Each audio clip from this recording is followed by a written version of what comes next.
The shuttle drifted slowly toward the grand space station of Varelia.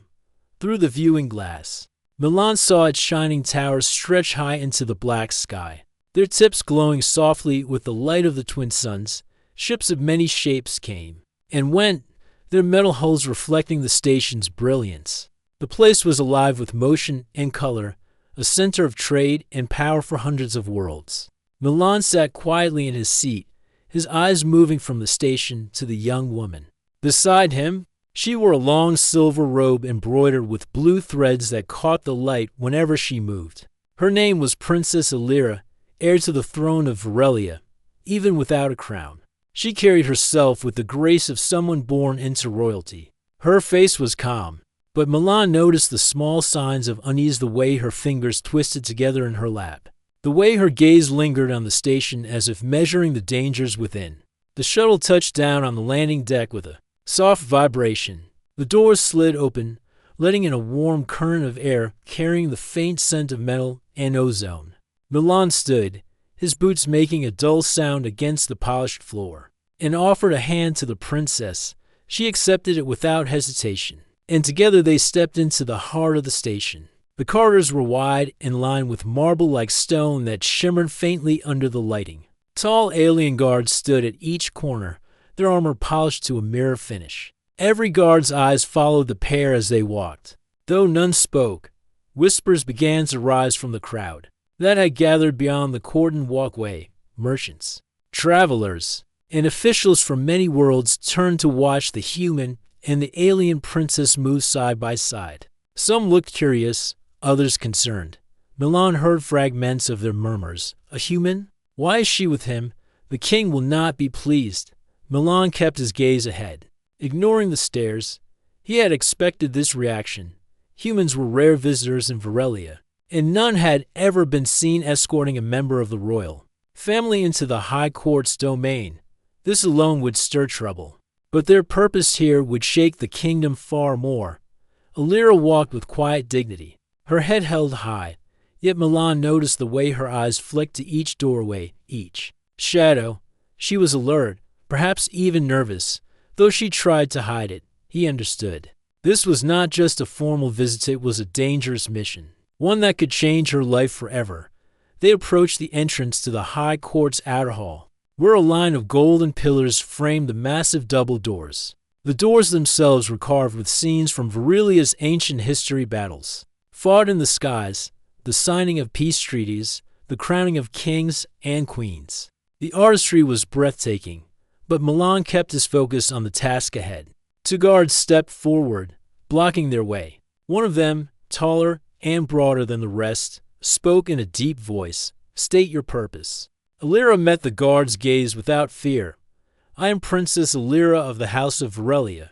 I come to present a matter of justice before the High Court." The guard's eyes narrowed. "And the human, he is my witness," Illyra said firmly. "He will speak on my behalf." A murmur passed between the guards. One tapped a small device on his wrist, sending a signal to someone unseen. After a tense moment, the taller guard stepped aside. "You may enter the outer hall. Wait there until the tribunal calls you." Milan gave a small nod of thanks, and the two of them stepped forward. The massive doors swung open slowly, revealing the outer hall beyond. The hall was even more grand than Milan had imagined. The floor was polished silver stone, reflecting the light from high-arched windows. Along the walls, statues of past rulers stood in perfect silence, their stone eyes fixed on the center of the room. Dozens of people moved about, law clerks carrying stacks of documents, diplomats in rich robes speaking in hushed tones, and messengers darting from door to door as they crossed the hall. Milan felt the weight of many eyes on them again. He could sense the question in the air: what business did a human have in the High Court? And why was he walking beside the princess? They reached a quiet corner near the base of a tall column. Here they waited. Illyra's hands rested in front of her, clasped tightly. Milan stood slightly to her side, scanning the room with a soldier's caution. "You still have time to change your mind," he said in a low voice. Illyra shook her head. "If I turn back now, the truth will be buried forever. My people deserve better." Milan studied her for a moment, and her voice, He heard not just determination, but also the weight of fear and hope balanced together. She was young, yet her resolve was strong enough to carry them both into the storm that awaited. A chime rang out across the hall, drawing everyone's attention. A herald in green and gold robes stepped forward and called out, "Princess Alira of Aurelia and her appointed witness, present yourselves before the tribunal." The moment had come. Milan's heartbeat quickened, but his steps were steady as they followed the herald through a smaller doorway, leading deeper into the high court. The corridors beyond were narrower, lined with more guards. Here, the air felt heavier, as though the very stones carried the pressure of centuries of law and judgment. Milan knew that in this place, words could decide the fate of kingdoms. At the end of the passage, they reached another set of tall doors. The herald stopped, turned to them, and said, "When these doors open, speak only when addressed. The king will be present, but by the laws of our people, he will not speak during open hearings. Do you understand?" Alira nodded. "I understand." Milan said nothing, but he met the herald's eyes and gave a single nod. The herald pressed his hand to a panel beside the doors. Slowly, they began to swing inward, revealing a glimpse of the great courtroom beyond a space vast enough to hold the voices of many worlds. As they stepped forward, Milan knew there would be no turning back. Whatever happened next, this day would be remembered. The great courtroom opened before them like a vast silver amphitheater. Rows upon rows of high-backed seats curved in a wide half-circle, rising upward into the shadows above. The air inside was cool and still, carrying the faint scent of incense. At the far end of the chamber stood the tribunal's platform, a tall structure of white stone where 7 counselors sat, each wearing a robe marked with golden patterns. Above and behind the tribunal was a glass-walled chamber. High in the wall, where the king of Aurelia sat in silence. Milan and Alira walked to the center of the lower floor, where a circular stone platform waited. All eyes were on them now. The sound of their footsteps echoed softly in the wide space. Milan could feel the weight of the attention pressing in from every side, but his expression stayed calm. He had learned long ago that when people were watching for weakness, the best defense was to show none. The presiding counselor, an older woman with bright silver hair tied in a long braid, raised her hand.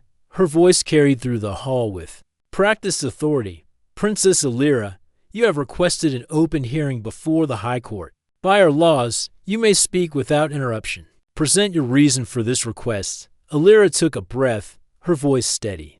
"I come before the court because I carry proof of a betrayal against the people of Aurelia, proof that the royal guard, or a part of it, has acted against our safety. I also bring a witness, a human named Milan, who can confirm what I have seen."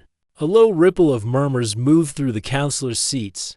One counselor, a tall man with green markings on his skin, leaned forward. "The royal guard has served this throne for centuries. Your words are serious. Who do you accuse?" Alira's eyes did not waver. "I accuse the king's chief advisor, Lord Sarek." The hall erupted in noise. Some counselors spoke in surprise, others in disbelief, even from the glass chamber above. Milan thought he saw the king shift slightly in his seat, though his face remained unreadable. A sharp tone from a bell silenced the noise. The presiding counselor's gaze turned to Milan. "Human Milan, you are called as witness. Speak of what you know." Milan nodded. He stepped forward, the light catching the worn edges of his travel jacket. "Several weeks ago," he began, "I was on the mining moon of Scifi when I came across the princess. She was being pursued by armed soldiers. At first, I thought they were there to protect her, but I quickly learned they were trying to capture her. We escaped together into the outer tunnels." He paused, his mind replaying the sound of boots on metal floors, the echo of shouted orders in the dark tunnels, the smell of burning air where blaster shots had struck the walls. The soldiers wore the armor of the royal guard, but their orders were not to bring her to safety. They wanted her silenced before she reached the capital. Gasps sounded from several seats. Alira stood straight beside him, her hands folded in front of her. One of the counselors leaned back in his chair, frowning. Why would the guard act against the heir to the throne? Milan turned his gaze toward the tribunal. The princess told me that she had learned of secret dealings between members of the royal guard and the Care Dominion and enemy power. She said she had proof. If those dealings became known, it would shame the court and weaken the king's rule. Someone did not want that truth to reach this place. Alira stepped forward now. Her voice carried clear and strong. I found a series of coded transmissions sent from the palace to the Care Dominion. The transmissions contain details of our border defenses. The sender's code matches that of Lord Sarek, the king's chief advisor. The council chamber stirred again, voices rising in surprise. But among the counselors, Milan saw something else, a flicker of fear in a few faces, as if they understood the weight of her claim. A younger counselor spoke next. You risk much by making this accusation. Princess, the king cannot speak in this chamber. But outside of it, he will have the power to decide your fate. Are you prepared for that? Alira's chin lifted. I am prepared. If I remain silent, I fail my people. That is a greater risk than anything I face here. The presiding counselor tapped her fingers against the arm of her seat, studying them both. You will be given a chance to present your evidence. If it is as you claim, it will be entered into the court's records. But understand this: if the court finds your accusations false, both you and your witness will face charges for attempting to mislead the tribunal. Milan gave a single nod. We understand. The counselor gestured to an attendant, who stepped forward with a small silver case. Alira placed a thin data crystal into it. The attendant carried it to a console built into the tribunal's desk. A faint blue glow filled the air. As the contents appeared on a projection screen, lines of alien script, codes, and seals. Several counselors leaned forward, reading quickly. Others whispered to one another. The presiding counselor's eyes moved steadily over the words, her brow tightening. For Milan, the moment stretched long. He knew what was in the crystal. He had seen the intercepted orders himself in the dark shelter where Alira had shown them to him. But here, in the full light of the court, with the king watching from above, the evidence felt heavier. When the presiding counselor finally spoke again, her voice was cool but edged with something sharper. This code matches the seal of Lord Sarek. The messages contain details of fleet positions and patrol cycles. Such information in enemy hands could endanger millions. Another counselor added, We must question the advisor at once. From the glass chamber above, the king did not move. His eyes were fixed on Alira. The presiding counselor struck the bell again. The court will call Lord Sarek to answer these charges. Until then, Princess Alira and human Milan will remain under the court's protection. Protection, Milan thought, was a fine word, but he knew that until this matter was finished, danger would follow them both. The truth had been spoken, and now the game had truly begun. The great doors at the far side of the chamber swung open again. From them, a slow and measured procession entered, guards in dark armor, carrying the symbol of the royal crest on their shoulders. Between them walked Lord Sarek, the king's chief advisor. He moved with calm steps, his tall frame wrapped in a robe of deep green trimmed with gold. His eyes scanned the room quickly, sharp and calculating. Before they rested on Alira and Milan. Milan studied him carefully. There was nothing hurried in the advisor's movements, nothing that suggested guilt. If anything, he looked as though he believed he was still in control of the room. The guards stopped at the center platform, just across from where Alira and Milan stood. The presiding counselor gestured for Lord Sarek to step forward. Lord Sarek, she said, her voice firm but measured. You have been accused of sending classified information to the Care Dominion. These transmissions bear your official seal. Do you deny these charges? Sarek gave a polite bow of his head. I do, he said. His voice was smooth and steady. These accusations are false. The princess has been misled, perhaps even deceived. The human with her has filled her mind with dangerous stories. A quiet murmur rose among the counselors. Milan kept his expression neutral. He had expected this kind of deflection. Alira took one step forward, her voice ringing clear in the large hall. The evidence comes directly from the palace communication archives. I recovered it myself. Sarek's gaze shifted to her. And yet, he said. "You appear here not with the king's blessing, but with a human stranger at your side. How convenient that this outsider just happened to be there when you claim you were attacked." One might wonder if this entire story was shaped to weaken the throne. The presiding counselor raised a hand for silence. "This court will decide the truth, Lord Zarek. You will remain until the tribunal has examined the evidence fully." The projection screen lit up again, showing the messages in their original coded form alongside the translation. The room was quiet except for the faint hum of the display. Milan could see several counselors leaning closer, whispering to each other as they studied the seal and the timestamps. One of the older counselors, a man with a voice like rolling gravel, spoke. "The seal cannot be faked easily. To place it on a false message would require access to the highest security systems." Sarak's reply came quickly, "Which means that whoever did this has deep access within the palace, deeper than most could ever dream. Do you not think that if I were truly working with the Kara Dominion, I would hide my tracks better than this?" It was a clever defense, Milan thought. Sarak was turning the very strength of the evidence into a question of its authenticity. Alira did not falter. "The transmissions match times when you were in your private chamber. The records also show no sign of forced entry into the system. Only someone with your clearance could have sent them." For a moment, Sarak's jaw tightened, but his voice stayed calm. "Then perhaps the records have been altered to frame me. I do not know how the princess came to believe this story, but I do know she has been away from the court for weeks, traveling with someone whose loyalty is untested." The presiding counselor's eyes moved from Sarak to Milan. "Human Milan, you have heard the defense. Do you have any further testimony?" Milan stepped forward. "I saw the soldiers who chased her. I heard their orders. They were told to stop her from reaching the capital. That came before she met me, before I knew anything about your court politics. I have no reason to lie. I came here because I believe she speaks the truth." There was a pause in the chamber. The words hung there for a moment, carried in the cool air. From the high glass chamber, the king leaned forward slightly, his shadow stretching across the wall behind him.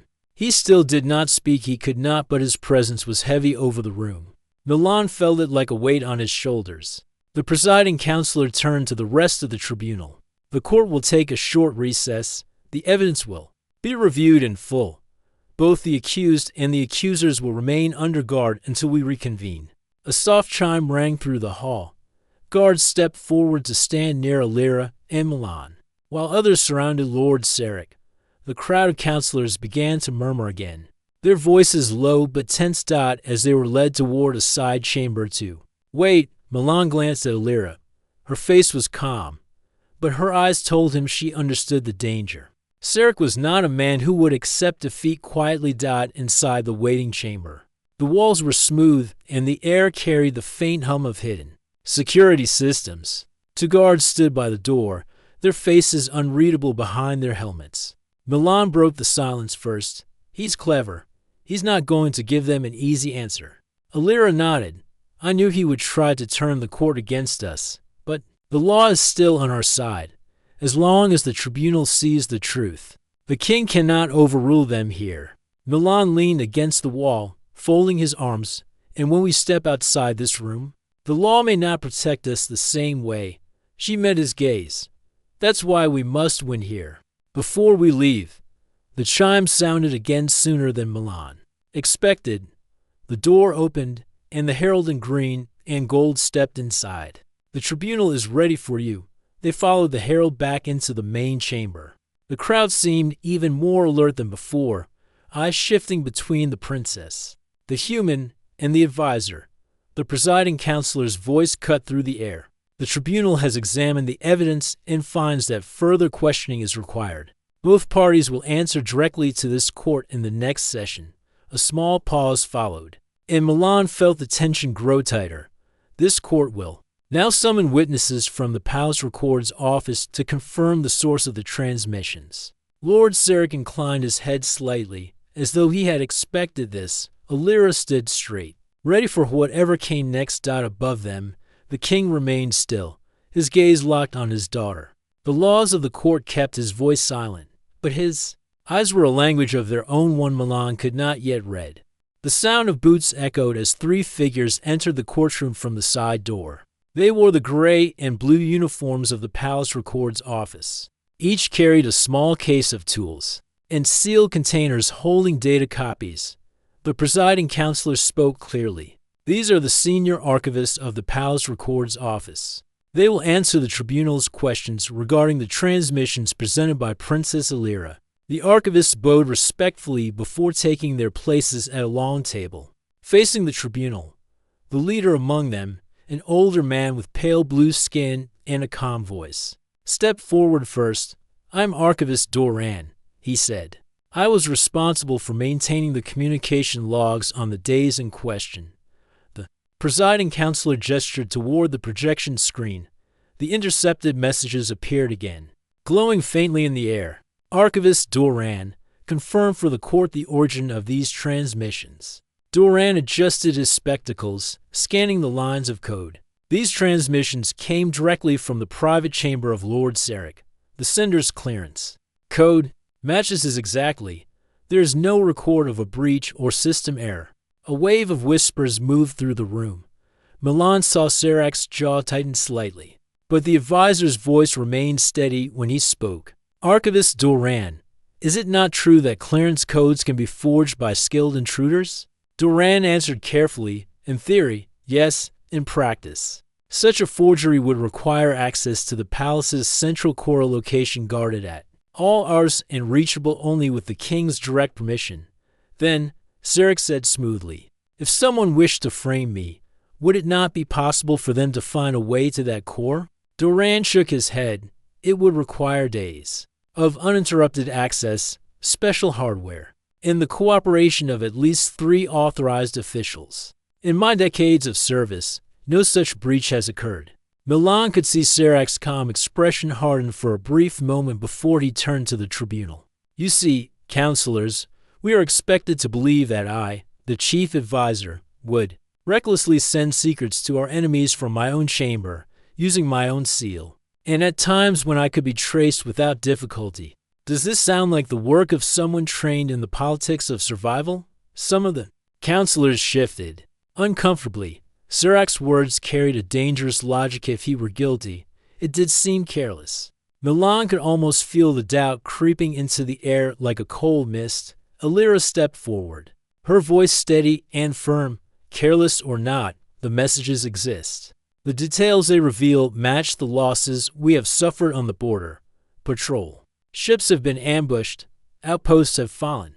The enemy knew where to strike because someone told them where our defenses were weakest." The presiding counselor leaned forward. "Archivist Doran, do the records confirm the exact timing of these transmissions?" "Yes," Doran replied, tapping a device on the table. "Each was sent during the late hours of the night, when most of the palace slept. Lord Sarek's chamber showed active light and heat readings at those times. He was inside." Milan saw Sarek glance up toward the glass chamber where the king sat. The advisor's face was unreadable now, his eyes fixed for a heartbeat on the silent figure above before turning back to the tribunal. "Perhaps," Sarek said slowly, "someone entered my chamber while I slept, perhaps the princess herself." A sharp murmur filled the air. Alira's eyes narrowed. "If you are suggesting that I left my guarded room in the middle of the night to break into your chamber without being seen by any of the palace guards, then you are accusing me of more skill and stealth than the best spies in the sector." The presiding counselor struck the bell for silence. "Enough. The court will not descend into personal accusations without evidence." She looked at the archivists. "Do you have anything further to add?" Doran bowed slightly. "Only this: each message was confirmed by multiple redundancy logs. Even if one set of records were tampered with, the others would still show the same origin. All point to Lord Sarek's chamber." The presiding counselor nodded. "The court accepts this statement for the record." For a brief moment, Milan felt the weight in the room shift in their favor. But Sarek was far from finished. "Counselors," the advisor said, his voice smooth again, "I respect the work of the archivists, but I must remind you that political enemies will use any tool to bring down those in power. I have served this throne faithfully for decades. Who benefits if I am removed? Perhaps the Care Dominion itself. Perhaps others who would see our unity broken. He glanced at Milan. Perhaps those who come from outside our world, who see opportunity in our division. The words landed like a spark in dry grass. A few counselors turned their eyes to Milan, suspicion flickering in their gaze. Milan stepped forward, meeting their stares calmly. I am not here to divide you. I am here because I saw the princess's life in danger and chose to help her. I have no stake in your throne, your politics, or your titles. But I have seen too much war to let betrayal go unanswered. The presiding counselor raised a hand. The court will take these statements into account. We will hear final remarks from both sides before we proceed to review. Alira spoke first. I came here because I believe in the law of this court, because I believe it can protect the people of Varelia even from those within the palace. If this court allows betrayal to go unpunished, then no world in our alliance is safe.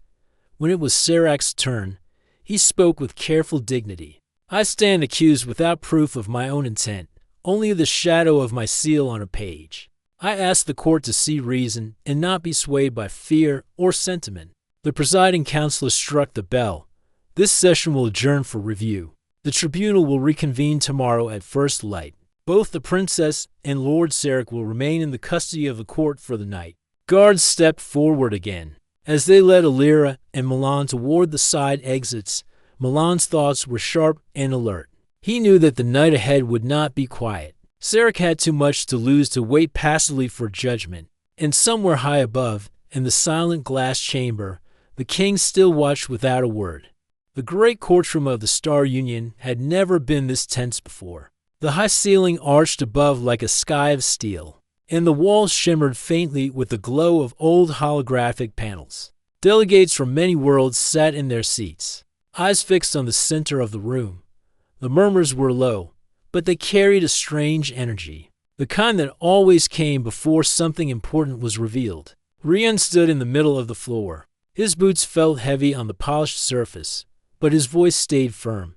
Beside him, Princess Leora stood with her head held high. Her silver hair glimmered under the lights, and her eyes searched the faces of the council members. She was nervous, but she did not let it show. The king sat in his grand seat at the far end. His face was cold, his gaze sharp like a blade. No one could read his thoughts, but everyone knew he wanted control over what happened next. Yet here, in this court, even a king had limits. The chief arbiter raised her hand. We will hear the evidence, she said. Her voice was steady, but there was an edge to it, as though she expected trouble. Rian pressed the control on the small device in his hand. A beam of light shot upward, forming a large hologram above them. The image that appeared made several delegates lean forward in surprise. It showed a scene deep inside the royal chambers of the alien palace. The quality was sharp, every detail clear. Guards were speaking in low tones, unaware they were being recorded. Their words, translated by the system, scrolled across the bottom of the image. We were told to seal the gates, one guard said. The king wants no one to leave. And the princess, the other guard asked. She is to be kept under watch. She knows too much. Gasps filled the courtroom. The king's eyes narrowed. The hologram shifted to another angle. It showed the royal advisor entering the room, holding a sealed case. He opened it, revealing strange documents. The translation revealed them as trade contracts, secret ones, offering large resources to an unknown faction in exchange for weapons. Princess Leora stepped forward. These are the deals my father made without the council's knowledge, she said, her voice clear. He planned to give away our resources to strengthen his power. This is why he wanted me silent. The delegates began speaking over one another. Some were shocked, some angry, others calculating what this could mean for the balance of power in the galaxy. The king leaned forward, his voice low but firm. This is fabricated, he said, a trick made by a human who wishes to undermine our throne. Rian turned to face him. These recordings came from your own palace security system. They are real. The chief arbiter signaled for silence. We will not decide based on words alone, she said. If the evidence is real, it will be verified. But the implications, she glanced at the delegates, They are serious. A group of technicians approached and began scanning the device for authenticity. The king's jaw tightened. He could not interfere without breaking court law, and breaking it here would destroy his position even faster. While the verification process began, Princess Leora's thoughts raced. She knew her father would try something else. He always had a plan in reserve. Rian seemed to sense her worry. "We are not done," he whispered to her. "The real proof is still with me." Moments later, the technicians confirmed the recordings were genuine. The room erupted again. The king's supporters tried to speak in his defense, but their voices were drowned out by questions from the other delegates. Rian took a step forward. "There's one more piece of evidence," he said. "It will show that the king not only made secret deals, but also planned a strike against his own people to justify greater control."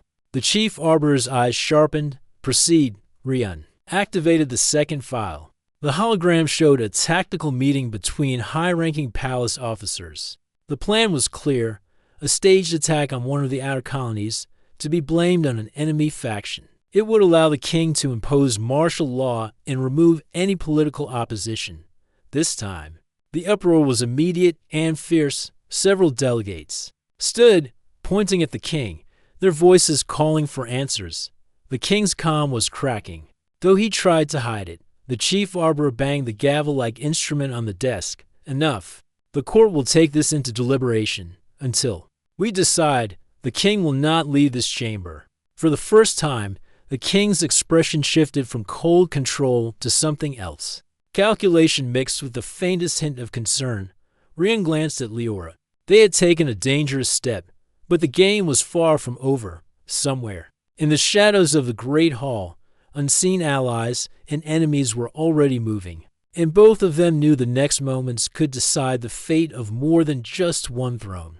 The courtroom was tense. Every person in the room was silent as the case reached its most critical point. The human, named Rian, stood at the center with Princess Leora by his side. Her face was calm, but her eyes showed worry. The king sat at his high seat, unable to interfere because the laws of the Galactic Court were stronger than his command. The chief judge, an alien elder with silver skin and deep-set eyes, leaned forward. "Rian, you claim that the actions taken by the King's Council were against the laws of the Alliance. Do you have proof?" Rian took a slow breath. "Yes, Your Honor. I have recorded transmissions and signed agreements. They show that the Council planned to control smaller worlds by force. Princess Leora was against it, and that is why they tried to silence her." Gasps filled the courtroom. The King's Council members shifted uncomfortably in their seats. One of them, a tall alien with green scales, stood quickly. "These are lies. That human twists the truth." The judge raised his hand for silence. "You will speak when it is your turn." His voice carried authority, and even the council member obeyed. Rian placed a small device on the evidence table. It projected a hologram in the air-clear recordings of meetings between the council members. The recordings showed them discussing secret plans to take over unprotected colonies. Leora's voice was also heard in the recording, speaking against their actions. The audience murmured. Even the king's eyes widened slightly. He had suspected his council of hiding things, but hearing the words with his own ears was different. One council member slammed his hand on the table. "This evidence is stolen. It cannot be trusted." Rian answered firmly.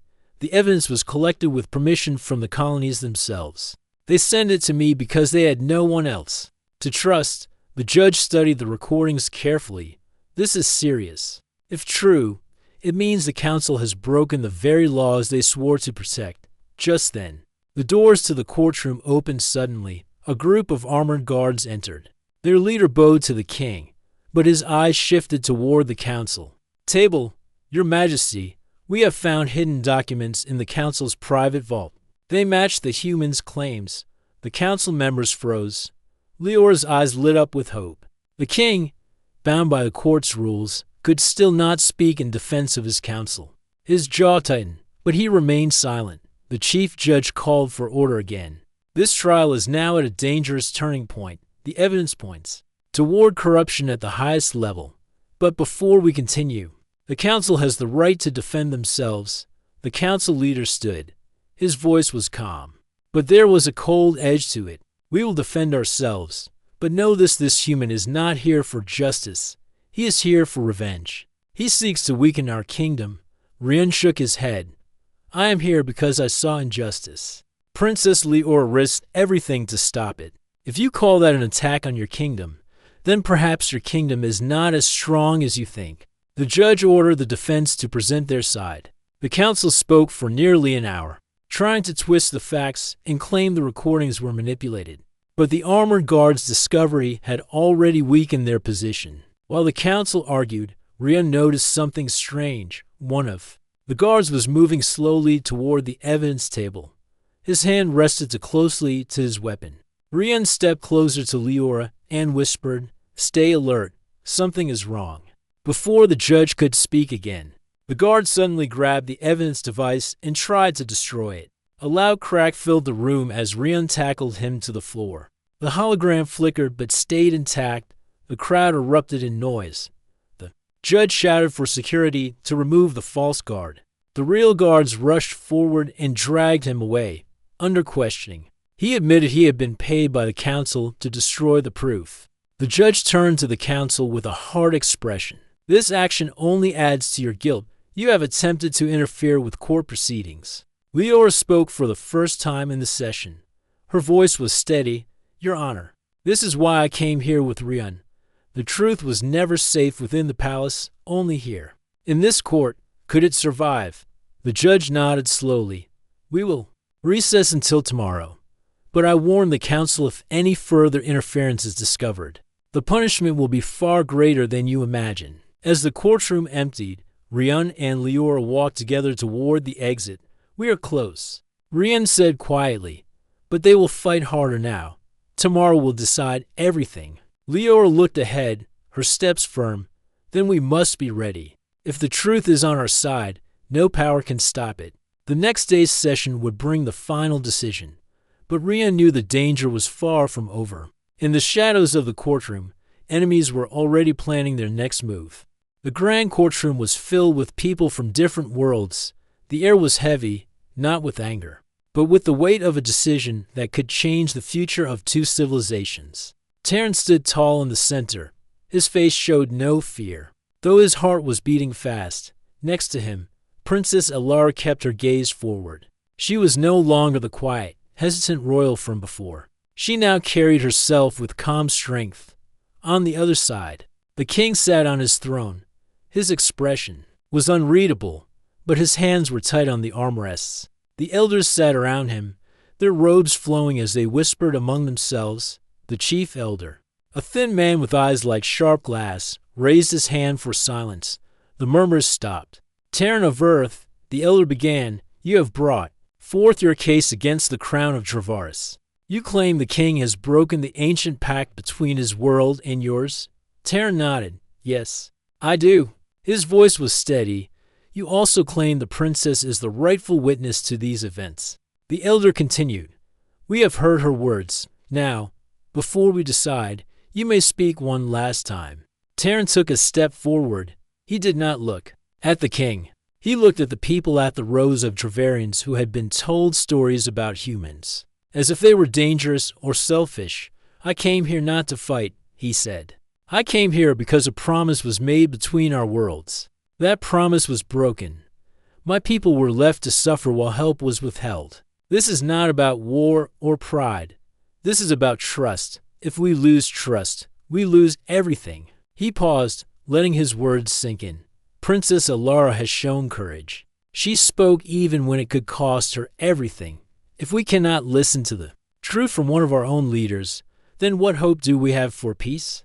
There was silence for a moment. Then the elder nodded slowly. The king shifted in his seat. His voice was calm but carried a hidden edge. These are dangerous words, human. Do you think a single speech can change the will of a ruler? No, Terran said plainly. But it can change the will of the people. The crowd stirred. For the first time, the king's jaw tightened. The elders stood together in a small circle, speaking in low tones. No one in the hall could hear them. Minutes passed, and the tension grew heavier. Finally, the chief elder stepped forward again.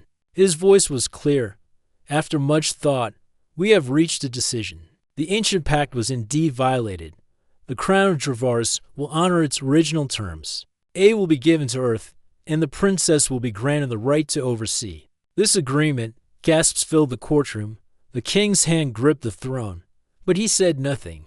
Alara bowed her head slightly. Thank you, honored elders. I will serve this duty with honesty. Terran felt relief wash over him, but he kept his expression calm. The battle had been won, but the war for lasting peace was far from over. As the court began to dismiss, the king finally spoke, his voice low but clear. Human, you have earned a victory today. But remember, every victory has its cost. Terran met his gaze. I know, but some costs are worth paying. Alara stepped closer to Terran as they walked out of the courtroom. Outside, the alien sun bathed the city in gold. This is only the beginning, she said softly. Terran smiled faintly. Then let's make the beginning count. The crowd outside erupted in mixed voices, some cheering for the verdict, others unsure. But in that moment, Terran knew that the seed of change had been planted, and once planted, no king could stop it from growing.